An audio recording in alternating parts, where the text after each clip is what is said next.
Bismillah, Assalamualaikum warahmatullahi wabarakatuh. Waalaikumsalam warahmatullahi wabarakatuh. Alhamdulillahi nahmaduhu wa nasta'inuhu wa nastahdihi wa natubu ilaihi wa na'udzu billah min syururi anfusina wa sayyiati a'malina. May yahdihillahu fahuwal muhtadi wa may yudlil falan tajida lahu waliya mursyida. Asyhadu an la ilaha illallah wahdahu la syarika lah wa asyhadu anna Muhammadan abduhu wa rasuluhu la nabiyya wa la rasula ba'dah. Allahumma shalli ala Muhammadin wa ala ali Muhammad kama shallaita ala Ibrahim wa ala ali Ibrahim innaka Hamidum Majid. Usikum wa ya nafsi bi taqwallah wa qad fazal mu'minuna muttaqun. Bapak Ibu kaum muslimin muslimat jamaah yang dirahmati Allah. Alhamdulillah, bersyukur kita pada Allah di kesempatan siang ini Allah pertemukan kita kembali di majelis ilmu ini. Mudah-mudahan Allah berikan rahmat dan ampunan untuk kita semuanya. Salawat serta salam semoga tercurah pada baginda Nabi Muhammad Sallallahu Alaihi Wasallam, juga pada keluarga, kerabat, para sahabat dan pengikutnya yang setia sampai hari kiamat. Semoga kita termasuk umat beliau.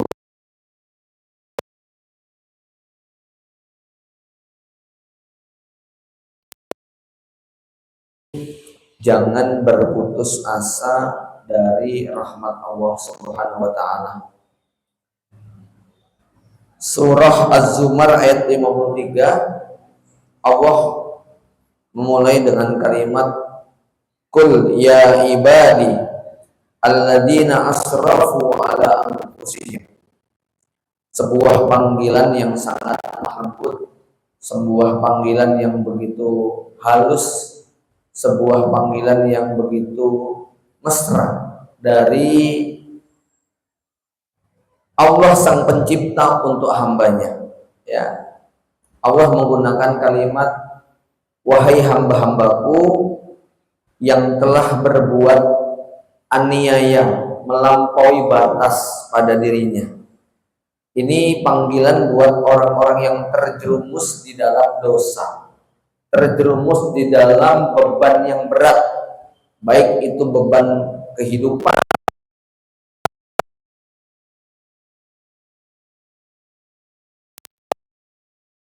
utang, itu bisa beban berat di atas pundak kita.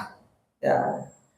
Dan yang indah, Allah tidak mengatakan wahai yang sedang terjerat utang, wahai para pemabuk, wahai para penjudi, wahai para perampok, wahai para koruptor.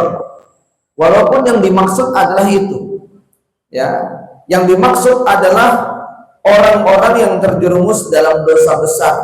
Tetapi Allah menyebut dengan kalimat Qul li ibadil ladina asrafu, qul li ibadiyal ladina asrafu ala anfusihim.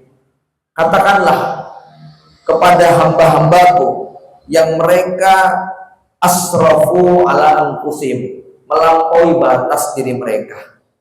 Ya, batasnya itu adalah istri dia, tapi kemudian dia melampaui sampai ke istri orang.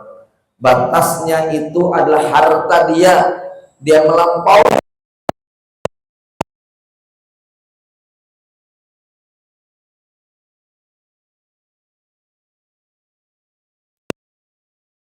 orang-orang yang melanggar batas-batas Allah Subhanahu wa taala. Apa yang Allah sampaikan pada mereka? La taqnatu mir rahmatillah. Janganlah kalian berputus asa dari rahmat Allah Subhanahu wa taala.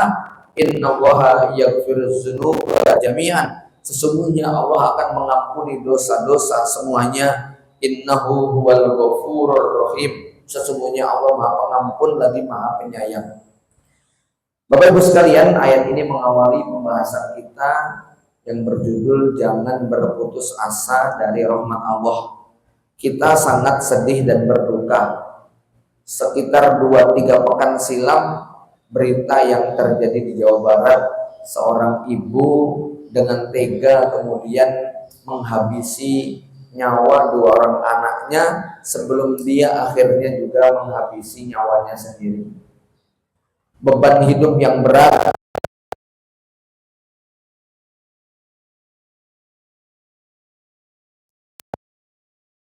kanan kiri yang membuli, sampai dia merasa sudah tak kuat, tak sanggup memikul semuanya, membuat dia betul-betul putus asa. Saya mencoba untuk mengulik kembali kasus-kasus fenomena bunuh diri lantaran terjepit oleh hutang, terjerat rentenir, tenggelam oleh serbuan pinjol dan semisal. Itu memang potensi untuk orang stres itu sangat tinggi sekali. Ada yang namanya skor untuk orang itu punya potensi depresi tingkat tinggi. Masing-masing itu ada peristiwanya, Pak. Ya, perceraian itu menyumbang berapa poin skor. Ya, konflik pasutri yang parah itu menyumbang berapa skor. Dikejar utang itu menyumbang berapa skor. Dipanggil ke pengadilan Medan Hijau itu menyumbang berapa skor.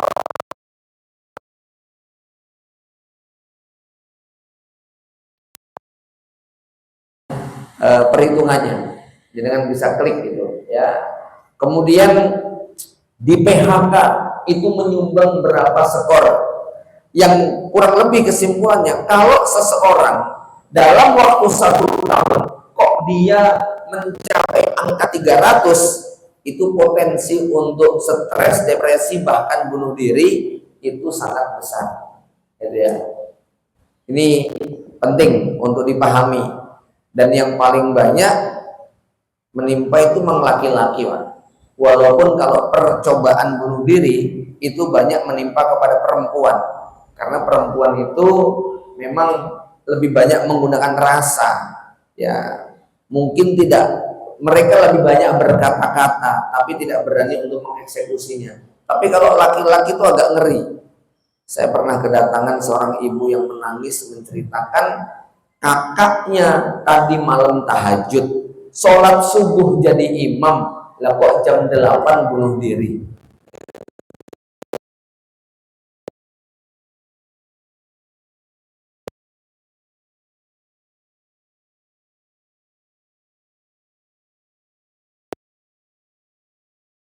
Kita yang semisal juga pernah terjadi beberapa waktu yang silam, seorang ibu rumah tangga yang tega untuk menggorok 3 orang anaknya, tapi yang 2 gagal, yang 1 meninggal. Ini pasangan muda, usia 33, yang dia kemudian tidak kuat dengan beban kehidupan, lalu dia mencoba untuk membunuh 3 anaknya, tapi yang 2 gagal, 1 meninggal dunia. Dia pun kemudian diamankan, dan dalam satu sesi wawancara persidangan dia ditanya, kenapa kamu kok melakukan begini begitu? Jawabannya simpel, saya cuma pengen disayang suami. Ya, dia mungkin tidak mendapatkan kasih sayang itu, dia merasa sunyi, kosong, tidak ada tempat untuk bersandar. Ya, kalau yang di Jawa Barat satunya lagi lebih ekstrim. 3 orang anaknya umur 1 tahun, 3 tahun, 5 tahun, semuanya dihabisi ya karena stres dan depresi. Bapak Ibu yang dirahmati Allah, tapi saya ingin mengatakan begini. Saya tidak tahu akidah apa yang diyakini oleh seorang ibu yang sampai berani mengatakan lebih baik saya masuk neraka daripada melihat anak saya hidup menderita. Ya. Ini yang ngajari siapa? Sampai punya keyakinan neraka itu lebih ringan daripada ujian dunia. Ya. Ngaji di mana gitu loh. Ya, kok berani-beraninya punya keyakinan bahwa neraka akhirat itu lebih enteng, lalu dia memutuskan untuk bunuh diri atas nama cinta kepada anak-anaknya. Maka betapa kasih sayangnya Allah Subhanahu wa taala kepada kita. Ini kalau baca surat wasiat sang ibu itu menyedihkan ya. Mama, bapak, ibu, teteh, aa, semua maafkan saya melakukan ini. Ini suratnya tergeletak di sebelah seorang ibu yang 2 anaknya sudah meninggal diracun terlebih dahulu. Saya sudah lelah lahir batin. Saya sudah tidak kuat menjalani hidup seperti ini. Saya lelah hidup terhimpit utang yang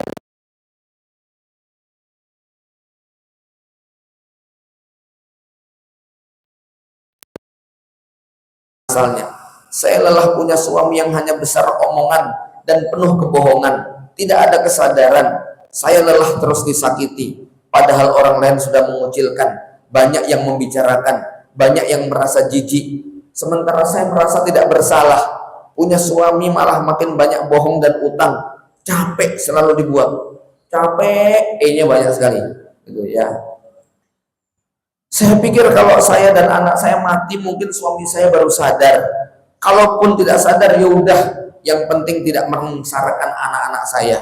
Saya malu dan kasihan terus merepotkan kakak dan orang tua. Kalau saya sudah tidak ada, minimal tidak merepotkan lagi. Maafkan saya karena tidak bisa membalas budi kepada orang tua dan kanak-kanak dan kakak-kakak. Ya, Bapak Ibu yang dirahmati Allah Subhanahu Wa Taala, tentu kita tidak boleh menghakimi, tetapi kita bisa membayangkan betapa rapuhnya seseorang itu hidup tanpa agama.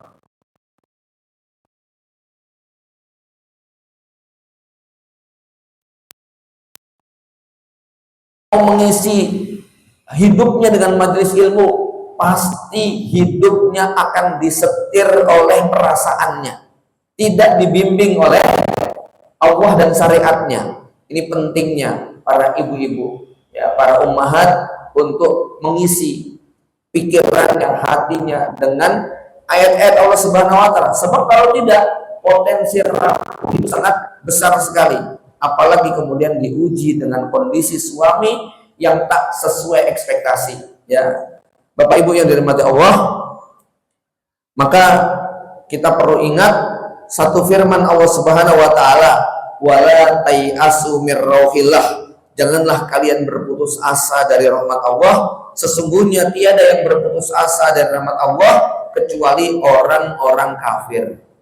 Ya. Ada ayat yang lain lagi juga semisal, ya, la yayasu mir rauhillah, janganlah kalian berputus asa dari rahmat Allah Subhanahu Wa Taala. Innallaha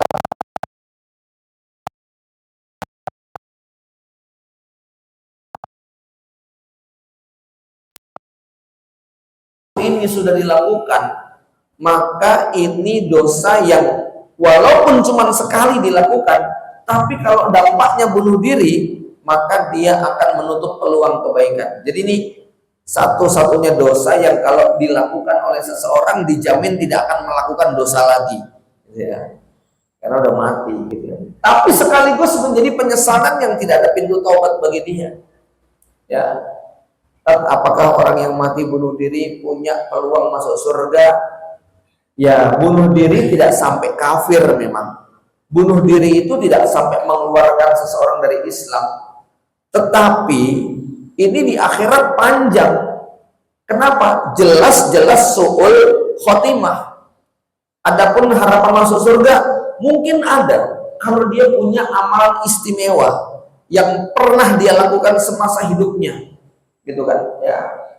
Atau untuk ukuran dia memang dia sudah tidak sanggup, dan memang kadang-kadang ya Bapak Ibu,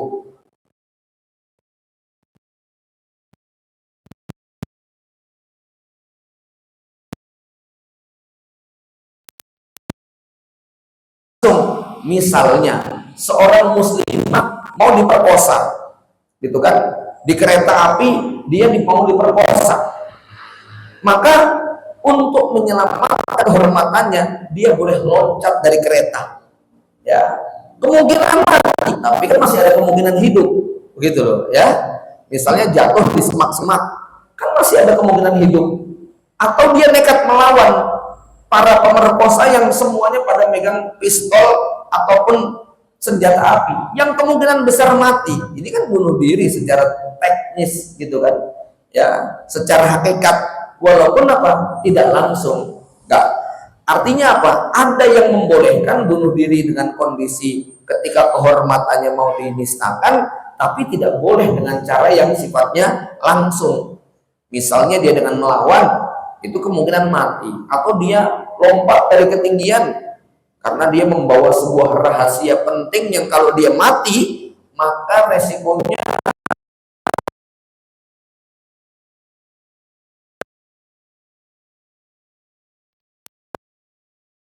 tapi kemungkinan besar 99% mati gitu kan.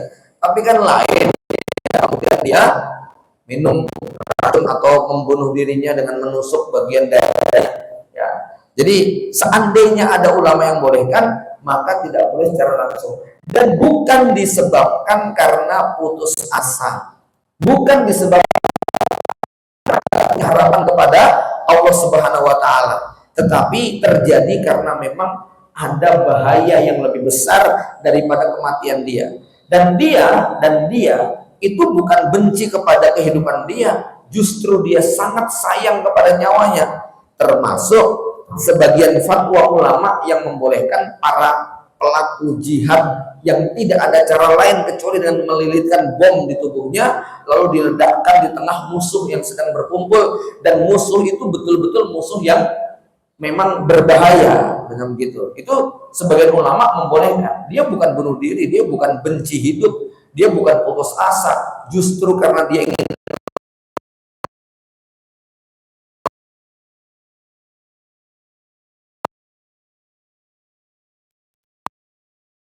syahid. Allah alam besar. Jamaah yang dirahmati Allah, ya. Rasulullah SAW juga mengingatkan, la yamutanna ahadukum, janganlah salah seorang di antara kalian mati illa wa huwa yuhsinu dzanna billah, kecuali dia dalam keadaan husnudzon kepada Allah. Ya. Kenapa orang bunuh diri karena stres depresi itu bukan husnudzon, dia suudzon. Ya. Jamaah sekalian, saya baru mau menangani orang-orang yang dalam kondisi stres, depresi, tertekan karena dilihat utang. Ya, baru duduk sebentar tiba-tiba dapat WA, ada informasi terbaru, si fulan teman kita, bla bla bla bla bla bla, ternyata dipinjol ini di akun Shopify di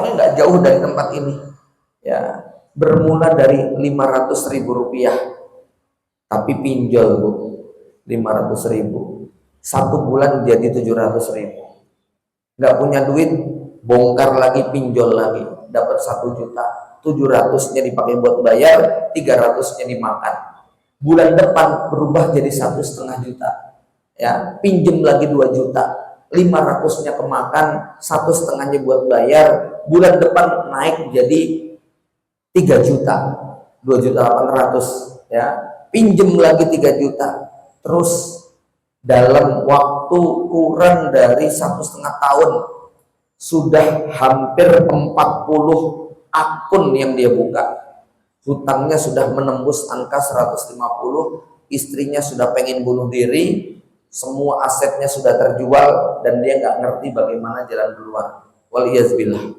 Ya, jamaah yang dirahmati Allah Subhanahu Wa Taala, mudah-mudahan di sini nggak ada ya.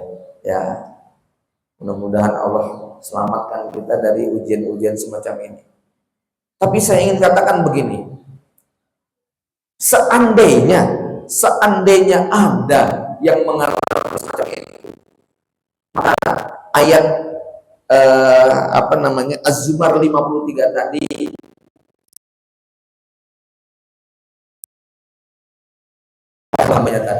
kul li ibadiyalladzina asrafu, katakanlah kepada hamba-hambaku yang mereka melampaui batas dirinya mereka, la taqnatu mir rahmatillah, jangan berputus asa dari rahmat Allah. Ya, Bapak Ibu yang dirahmati Allah, karena apa? Orang kalau sudah putus asa, ini begini nih, kalau dia itu tidak makan, ini anekdot tapi beneran, orang kalau tidak makan, bertahan tidak makan, mungkin sanggup 1 pekan. Kalau dia tidak minum sama sekali,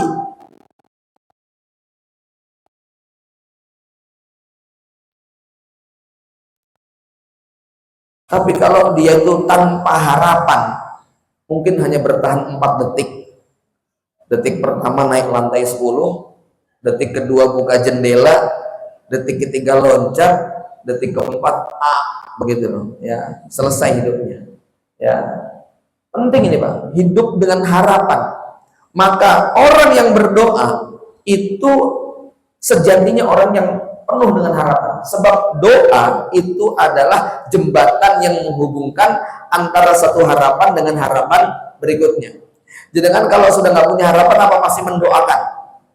Misalnya ya, jenengan dulu waktu muda seneng sama seseorang, entah yang bapak ke ibu atau ibu ke bapak, pokoknya ya. Ternyata dia sudah nikah. Dulu sebelum menikah masih doa, begitu kan? Ya. Setelah dia menikah, sudahlah, males doa lagi, udah nggak ada harapan. Nah, artinya apa? Begitu nggak punya harapan, kita berarti berhenti berdoa. Maka orang yang nggak mau berdoa ini jarang sekali.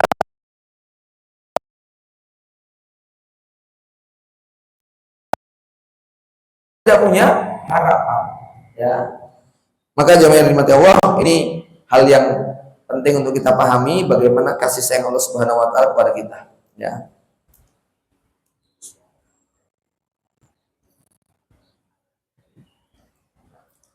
Selanjutnya Allah mengingatkan bahwa hidup dan mati ini sepenuhnya adalah ujian. Alladzi khalaqal mauta wal hayata liyabluwakum ayyukum ahsanu amala. Dialah Allah yang menciptakan kematian dan kehidupan untuk menguji kalian, siapa di antara kalian yang paling bagus amalnya, wa huwal azizul ghafur. Kenapa Allah kok menyebutkan kematian dulu baru kehidupan? Ya, ada yang mengatakan sebab manusia itu bermula dari kematian, yaitu sperma, setetes mani, kemudian menjadi segumpal darah, kemudian menjadi seonggok daging, barulah di umur 120 hari dikasih nyawa. Jadi selama 4 bulan dia tumbuh, hidup, berkembang, tapi dalam status bukan bernyawa, bukan kehidupan, ya.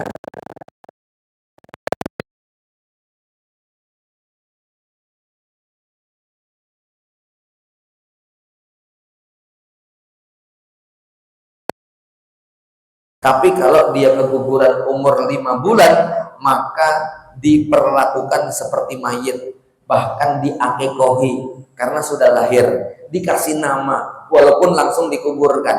Karena bagaimanapun itu adalah anak yang Allah berikan kepada dia walaupun meninggal dunia, ya. Jemaah yang dirahmati Allah, ada yang mengatakan bahwa supaya manusia selalu ingat dengan kematian. Tapi ada juga yang menyebutkan bahwa kematian adalah kehidupan pertama yang sesungguhnya. Jadi kalau sekarang ini kita hidup, itu statusnya main-main. Kapan kita merasakan kehidupan yang sesungguhnya? Ketika nanti kita mati. Sebagaimana kata Ali bin Abi Thalib, an-nasu niyamun. Manusia itu sebenarnya sekarang sedang tidur. Yang lagi jalan-jalan, yang lagi makan, yang lagi belanja. Itu kata beliau tidur. Tidur itu nggak sadar, seperti orang bermimpi. Wa idza matu intabahu, barulah ketika dia nanti mati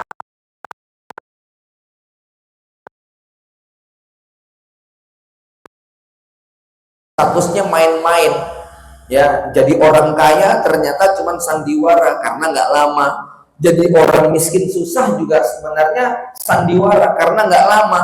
Jadi orang sehat, orang sakit sandiwara. Semuanya hanya main-main. Yang benar-benar hidup nanti ketika di alam barzah, ketika kematian itu datang. Karena sejatinya mungkin tidak ada kematian, adanya adalah perpindahan kehidupan. Tapi kita tetap menyebutnya sebagai kematian, ya. Bapak Ibu sekalian, ya.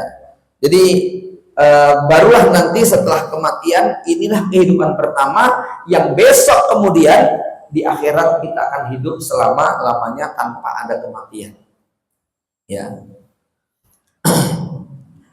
Kemudian yang harus kita pahami, ketahuilah bahwa tidak ada kejadian atau musibah yang menimpa pada kita kecuali itu merupakan sunnatullah yang memang sudah ditetapkan. Artinya begini, ya. Kalau misalnya jenengan itu punya beban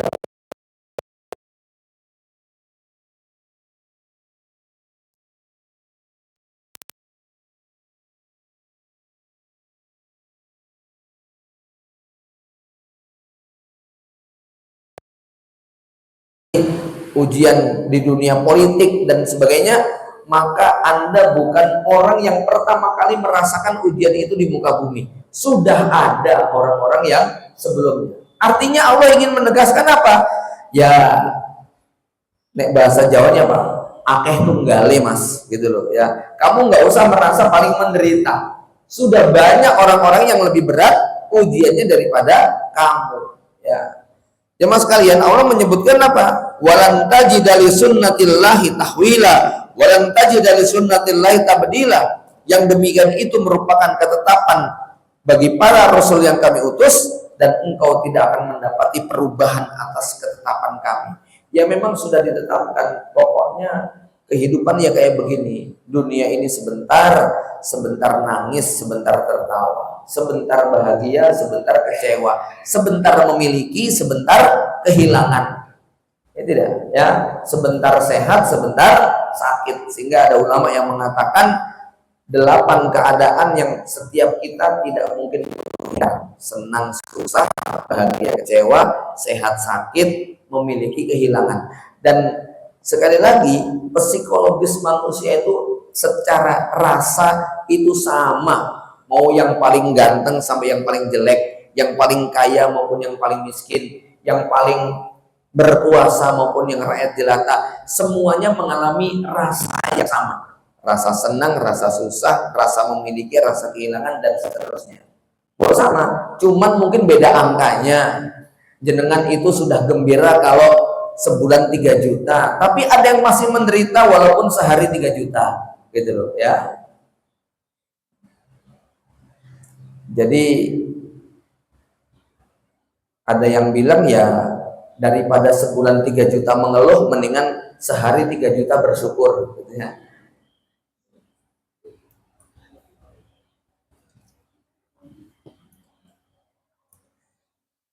Dan begini Bapak Ibu, saya ingin jelaskan satu rumusan yang ini saya juga belum lama.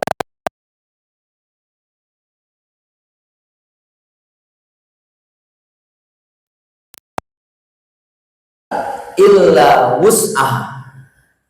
Allah tidak akan memberikan beban kepada seorang hamba kecuali dalam batas kemampuannya. Ya, illa wus'ah. Ini kan ayat sering dipakai untuk menghibur kepada seseorang yang sedang kena musibah, ya. Tenanglah, Allah tidak akan memberi beban di luar kemampuan. Tapi ini berat sekali, aku nggak kuat rasanya. Ya, suka ada yang begitu, Nah, tafsir umum itu mengatakan bahwa semua syariat Islam itu masih dalam batas kemampuan. Ya, perintah sholat nggak mampu berdiri duduk, nggak mampu duduk berbaring, kan begitu. Ya, perintah puasa nggak mampu ya diganti pakai fidyah, nggak mampu fidyah ya sudah, gimana lagi, kok nggak bisa. Ya, tapi ada satu tafsir yang menarik Bapak Ibu, ini penting buat ibu-ibu terutama ya. Apa itu? Bahwa yang dimaksud dengan la yukallifullahu nafsan illa wus'aha, yaitu ujian-ujian yang bersifat fisik tubuh manusia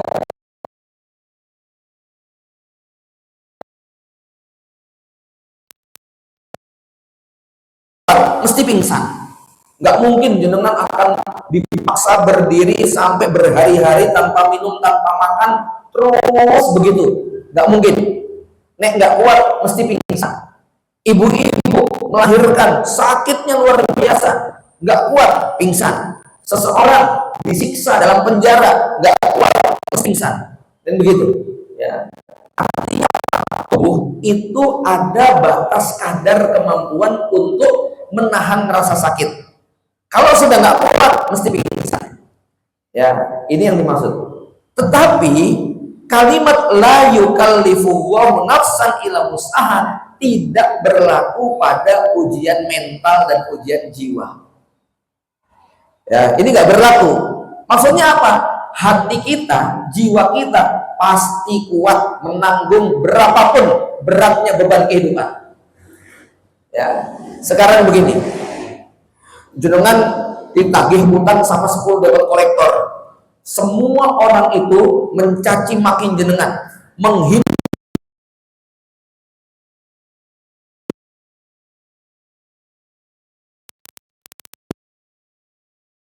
itu, telinga jenengan putus. Enggak, masih utuh dua. Itu panas, dipegang biasa aja. Kan di sini ya. Ini dibilang enggak gitu loh. Ya. Apakah dengan melihat sebuah peristiwa yang membuat ada kecewa marah, seorang istri mendapati suaminya selingkuh di depan matanya di atas ranjang, banget, marah kuat, ya, mungkin mulut maunya berteriak. Pertanyaannya, apakah melihat pemandangan yang menyakitkan itu membuat mata kita copot? Enggak, mata kita tetap utuh, begitu ya. 10 orang semua menghina orang tua kita, menghina pekerjaan kita, menghina suami kita. Pokoknya ujian yang sifatnya itu mental, gitu kan ya, maka tidak ada batasnya. Tidak ada batas. Kalau fisik ada batasnya, kalau mental nggak ada batasnya. Dengan kata lain begini, kalau ada orang yang mengatakan, ya, aku sudah nggak kuat, aku sudah nggak tahan lagi, masih tahan.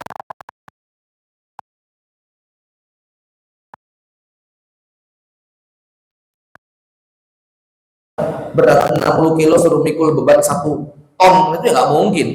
Logikanya nggak mungkin.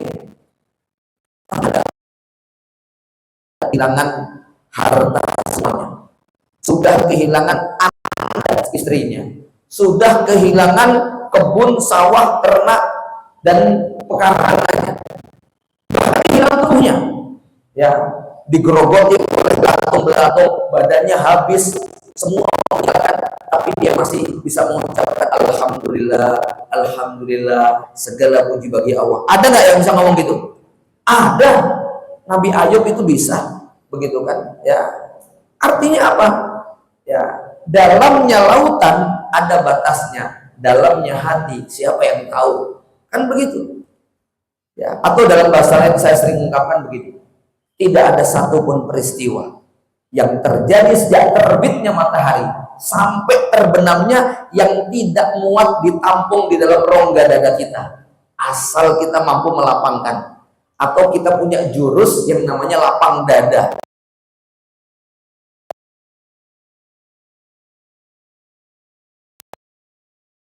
Allah, maka hati kita akan di lapangan. Disitulah yang disebut wa may yattaqillah yahdi qalbah. Siapa yang bertakwa kepada Allah, Allah akan memberi petunjuk kepada hatinya.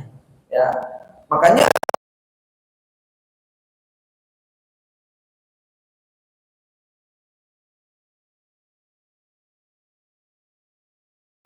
bukan cuma kehilangan suami, bukan cuma kehilangan anak, bukan dengan rumah, sampai tubuhnya pun harus diamputasi, tapi mulutnya masih bisa mengatakan alhamdulillah, kami akan tetap berjuang, kami akan tetap bertahan, kami tidak akan menyerah. Bisa loh ngomong kayak begitu, ya. Tapi di saat yang sama ada orang yang duitnya masih miliaran, ada orang yang rumahnya masih megah, dia kemudian aku sudah nggak kuat, aku sudah nggak sanggup, pengen mati aja. Itu ada gitu. Ada apa? Tubuhnya tidak kurang, hartanya masih banyak, anaknya masih ada, tapi mungkin yang diuji adalah mentalnya. Ya, dia keburu divonis hukuman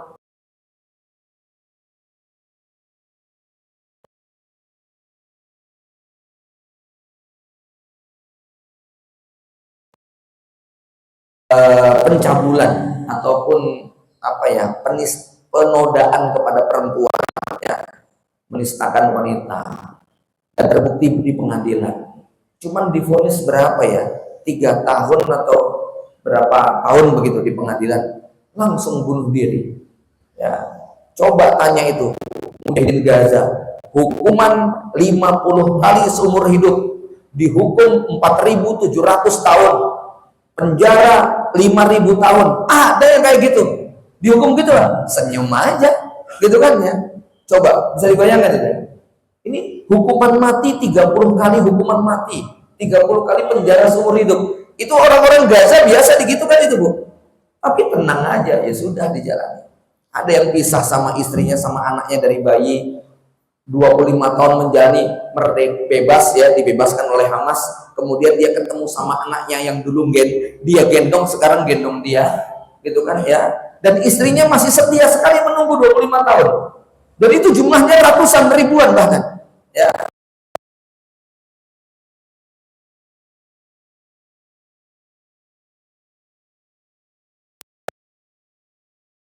bahwa yang dimaksud la yukallifu nafsan illa wus'aha. Allah tidak memikulkan beban kemampuan, yang dimaksud adalah ujian fisik. Tapi kalau ujian mental, ujian hati, semuanya pasti kuat, semuanya pasti mampu, asal ngerti caranya. Ya, bagaimana supaya kita punya kemampuan semacam itu? Kan ada orang yang kemudian dia, saya sudah nggak punya harapan hidup, saya sudah nggak ngerti mau ngapain lagi. Ya, padahal tubuhnya masih sehat, duitnya masih ada, bapak ibunya masih mendukung, tapi mungkin dia mengucapkan karena buntu pikiran, buntu jalan, nggak punya ilmu. Termasuk maaf ibu tadi yang dia kok bisa mengatakan lebih baik saya masuk neraka asal anak-anak tidak menderita. Padahal Bu, besok di akhirat ya, jangankan kok kita, Rasulullah SAW pun tidak akan ingat dengan Aisyah, nggak akan ingat dengan Khadijah. Ibunda Aisyah pernah,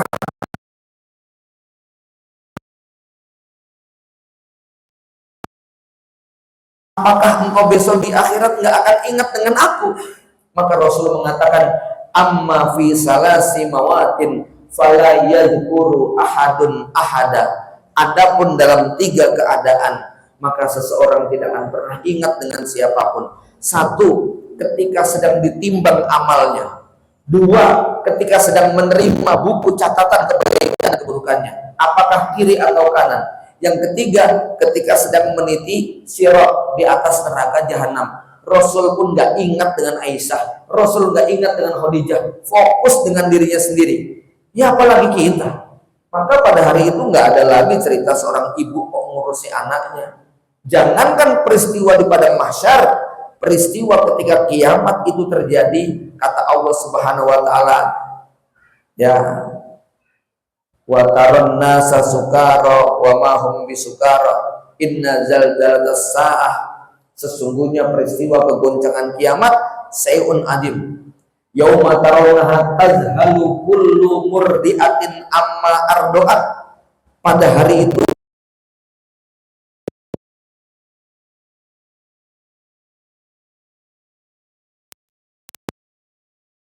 wanita yang sudah hamil entah 3, 4, 5 bulan akan menggugurkan kandungannya, sibuk untuk menyelamatkan dirinya sendiri.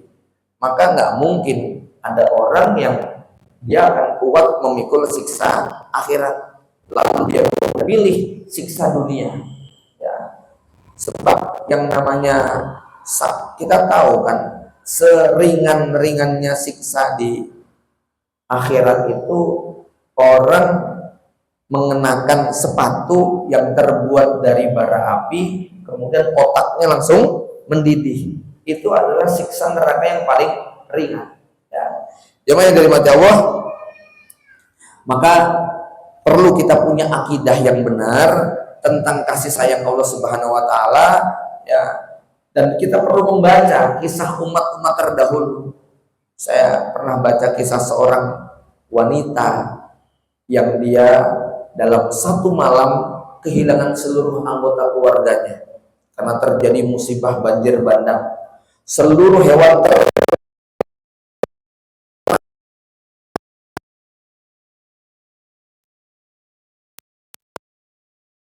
suku yang terkena musibah cuma dia sendirian yang selamat. Mungkin sudah tidak melihat siapapun, dirinya sendiri yang kondisinya parah. Tapi dalam situasi seperti dia mengatakan,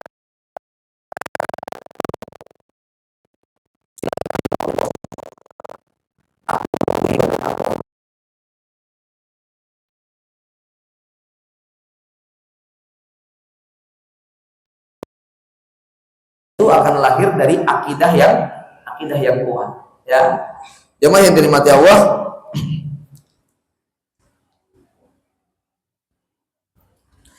Kemudian ya, Rasulullah SAW mengingatkan betapa besarnya dosa berputus asa, dimasukkan di dalam al-kabair.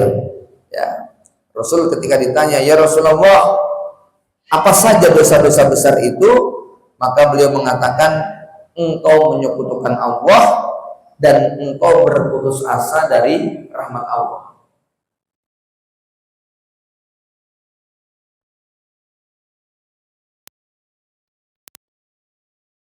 Apa saja dosa ini, dosa ini, dosa ini. Maksudnya bukan nyuruh, maksudnya terserahlah kamu sudah melakukan dosa apapun, tapi satu dosa yang jangan pernah kamu sentuh. Apa itu? Berputus asa dari rahmat Allah. Ya, kalau dosa mabuk, dosa judi, dosa zina, bahkan dosa korupsi, bahkan dosa membunuh. Ya, kita baca kisah seorang yang membunuh 99 manusia sampai digenapi menjadi 100, tetapi dia tidak putus asa dari rahmat Allah. Dia bertobat dan akhirnya masuk surga juga. Macam itu. Tapi kalau sudah ya yang namanya dosa bunuh diri ini, waliyazbillah, ya kita tuh mau mendoakan itu kayak gimana gitu loh.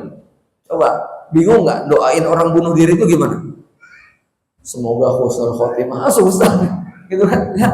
Ya, dosa bunuh diri kok mau doain husnul khotimah itu susah gitu. Maaf ya, kalau ada seorang pelacur yang mati karena kena HIV, kalau ada seorang pemabuk penjudi,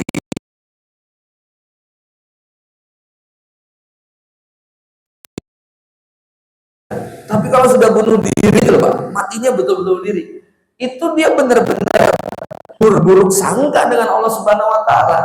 Gitu kan ya. Makanya ini benar-benar sesuatu yang ya sampai para ulama mengingatkan kalau ada orang yang mati bunuh diri, khusus untuk tokoh masyarakat, ulama dan sebagian besar, jangan ada yang menyolatkan, nggak boleh disolatkan. Tapi kalau keluarganya tetap menyolatkan, keluarganya ya, bapaknya atau anaknya atau saudaranya disolatkan. Tapi kalau misalnya jenengan punya tetangga bunuh diri kayak begitu, jangan disolatkan. Ini sebagai hukuman kepada masyarakat bahwa nggak boleh kita berputus asa dari rahmat Allah seberat apapun ujian. Ya. Kemudian dalam hadis qudsi, ini banyak sekali hadis-hadis qudsi yang menggambarkan luasnya kasih sayang Allah ya. Ya ibadi kullukum dol illa man hadaitu. Wahai hamba-hambaku, semua kalian itu tersesat kecuali yang aku beri petunjuk. Fastahduni, maka mintalah petunjuk.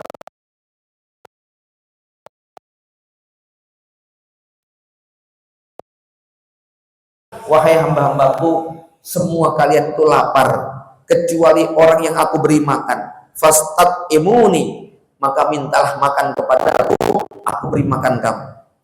Wahai hamba-hambaku, kullukum arin, setiap kalian itu telanjang kecuali yang aku beri pakaian. Fastaksuni, maka mintalah pakaian kepada aksukum, aku akan beri pakaian kalian. Ya ibadi, sesungguhnya kalian berbuat salah, tuhti'una billaili wan nahar, berbuat dosa siang dan malam. Wa ana aghfiruz dzunuba jami'a, dan aku mengampuni semua dosa, maka mintalah ampun kepadaku, niscaya aku ampuni kalian. Jadi begini, ini Nabi menyebutkan, satu, kalian tersesat. Dua, kalian lapar, nggak punya makanan, nggak punya materi, nggak punya harta. Tiga, kalian telanjang, aibnya terbongkar. Semua yang kita tutup-tutupi dibongkar sama orang. Ya, aib-aib kita jadi kita kayak telanjang gitu, ya. Kemudian yang keempat, kalian berbuat dosa. Ini kan yang bikin manusia stres, Satu, hidupnya tersesat.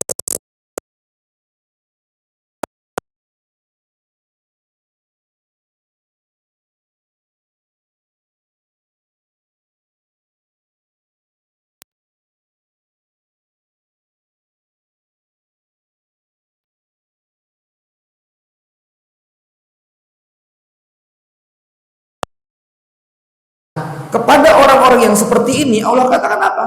Satu, kalau Anda tersesat, maka minta petunjuk kepadaku, niscaya aku tunjuki. Dua, kalau kamu nggak punya duit, nggak punya makanan, nggak punya sesuatu yang dipakai untuk mencukupi kebutuhan, mintalah kepadaku, aku beri makan.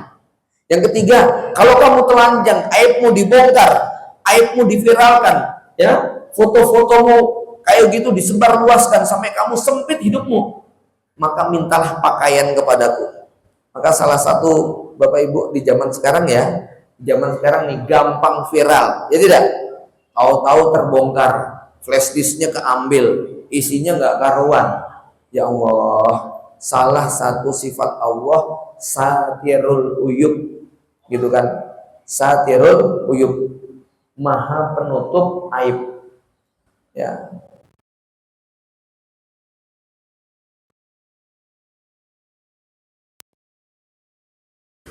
Manusia biasanya ketika berbuat maksiat sama Allah ditutupi terus dosa-dosanya. Berbuat maksiat ditutupi sampai ketika dia ini nanti ternyata nekat, ditutupi sama Allah kok nekat, akhirnya sama Allah dibuka. Dan ingat, ketika dibuka sama Allah, itu dibukanya baru sebagian. Ya, karena memang akan tiba waktunya besok tidak ada satupun yang tidak terbuka, yaitu di yaumil kiamah. Jadi kalau Allah membongkar aib kita, maka yang sama Allah itu cuma dibongkar sebagian, yang seluruhnya nanti akan dibongkar pada hari pengadilan. Maka ini merupakan konsekuensi dari sifat Allah yang disebut sitir, maha menutupi aib. Gitu ya. Maka jamaah sekalian, kalau ada orang yang aibnya terbongkar, videonya viral, ya, flash disknya keambil, sedih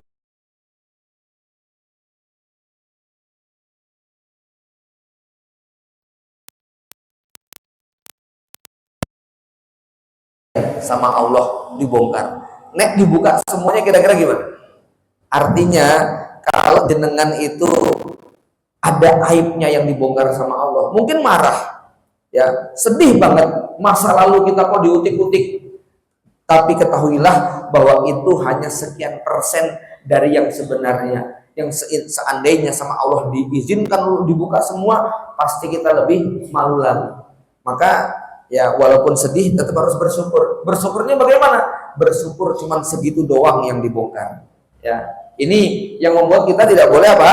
Putus asa, walaupun tadi aib kita terbongkar begitu, ya nggak boleh putus asa. Ya, jamaah yang dirahmati Allah Subhanahu Wa Taala.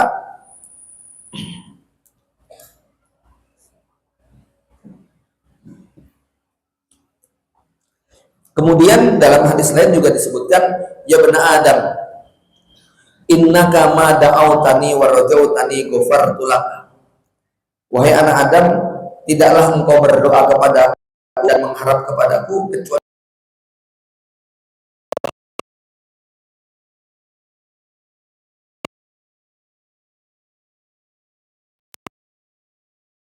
tentang kalau beban fisik ada batasnya, beban hati itu tidak ada batasnya.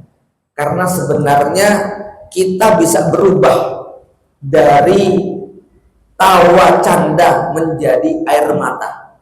Kita bisa berubah dari sedih menuju gembira dalam hitungan detik. Tapi kalau fisik nggak bisa. Ya, jenengan sakit parah gitu kan, tiba-tiba sehat, segar, bugar, seperti nggak ada apa-apa. Itu secara teori sulit, kecuali keajaiban. Gitu ya. Jenengan naudzubillah kecelakaan, badan hancur, kok tiba-tiba sembuh setia kala, itu hampir mustahil. Tapi ada nggak orang yang tadinya sudah stres bunuh diri, tiba-tiba kemudian bangkit dan semangat hidupnya mengalahkan yang lain? Ada nggak? Ada. Karena ini hati, ngubahnya gampang, dari marah kepada ridho, dari benci kepada cinta, dari cinta kepada kecewa, itu cepat sekali. Umar bin Khattab, coba bayangkan dia,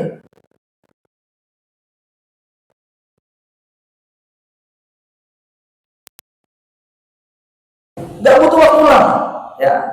Maka di sini bab hati itu Tergantung bagaimana kita memberikan definisi. Sebenarnya kan begini Bapak Ibu, Anda marah, Anda kecewa, Anda sakit hati, Anda gembira, itu cuma tentang nama file yang ada di kepala kita.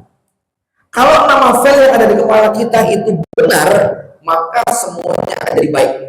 Contoh ya, ketika Anda sakit, kok di kepala isinya biaya lagi, ya nggak bisa kerja, ya bakalan diomeli sama suami, kemudian ngutang lagi. Jadi kalau definisi sakit di kepala Anda tuh biaya nambah, utang numpuk, kemudian nggak bisa kerja, nggak bisa senang-senang, gagal ini, gagal itu, maka Anda akan sedih kalau dapat sakit.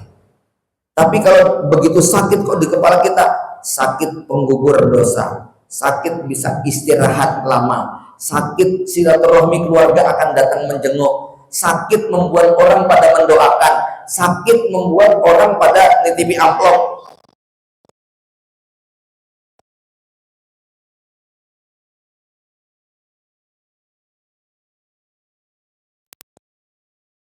Nah kalau di otak kita sakit definisi demikian, nggak sedih jadinya.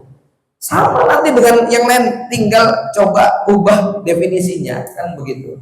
Ya, jadi ini masalah di hati, sebab tadi ya, marah ataupun sedih, kecewa atau menderita itu cuman file yang ada di kepala kita, namanya apa? Nah, semakin kita rajin untuk mendefinisikan ulang makna-makna peristiwa yang salah dalam kehidupan kita, maka semakin tenang kita menghadapi kenyataan. Gitu loh. Ya, dulu ada kawan kita yang belum ngaji, gampang sekali emosi, ngomel-ngomel sama karyawan itu setiap hari, ya untung sedikit marah-marah, nggak beruntung apalagi, ya. Tapi setelah dia ngaji, disadarkan tentang ilmu takdir, diyakini tentang semua keputusan Allah itu baik, ya. Nih coba ya, saya kasih sebuah simulasi. Kita kan tahu nih Bu,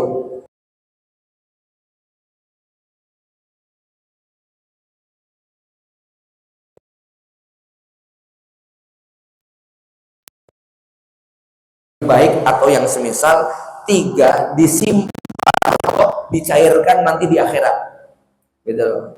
Saya menanya, jenengan kalau berdoa pengennya dikabulkan atau tidak dikabulkan? Nah, pengennya dikabulkan. Di hari kiamat ada seorang hamba diperlihatkan gunungan pahala yang menjulang tinggi, lalu dia heran kebingungan, bertanya kepada Allah, ya Allah, ini dari mana? Ini amalan apa? Saya merasa nggak melakukan. Kata Allah, ingat nggak kamu pernah minta kepadaku begini, terus nggak dikabulkan? Oh iya benar. Ah inilah sekarang tukernya. Terus ini apa? Kamu pernah nggak berdoa minta begini dan sebagainya?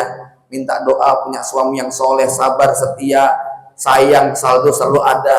Ternyata fakta sebaliknya, gitu ya. Iya ya Allah. Ah ini dia tukernya, gitu loh. Kamu pernah nggak berdoa minta anak yang soleh, nurut, taat, dan sebagainya, tapi anakmu kemudian durhaka, tapi kamu sabar? Ah inilah tukernya, ya. Pernah nggak kamu berdoa minta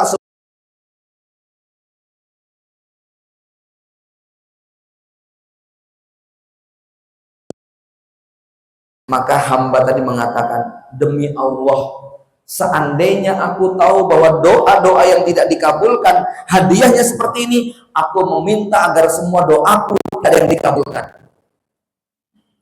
Oke, setelah mendengar ini kira-kira jenengan pengen dikabulkan atau tidak dikabulkan? Ya kan dikabulkan Bu, ya. Om dongo kok begitu. Cuman kalau terlambat atau tidak dikabulkan, marah nggak? Nah, makanya saya setelah mendengar dan membaca hadis ini, saya sering minta yang kemungkinan besar nggak dikabulkan. Ya, ibu-ibu pernah minta kepada Allah duit 1 triliun nggak? Nggak pernah kan? Minta nggak apa-apa Bu, nggak bakal dikabulkan deh. Itu. Tapi biasa hadiahnya, wah luar biasa. Maka ketika sahabat mendengar tadi, kata sahabat, kalau gitu kita minta yang banyak sama Allah. Allah lebih banyak pemberiannya. Nah ini yang membuat kita nggak berputus asa untuk terus berdoa dan meminta. Mafhum nggih? Ya, demikian mudah-mudahan bermanfaat. Waktu saya kembali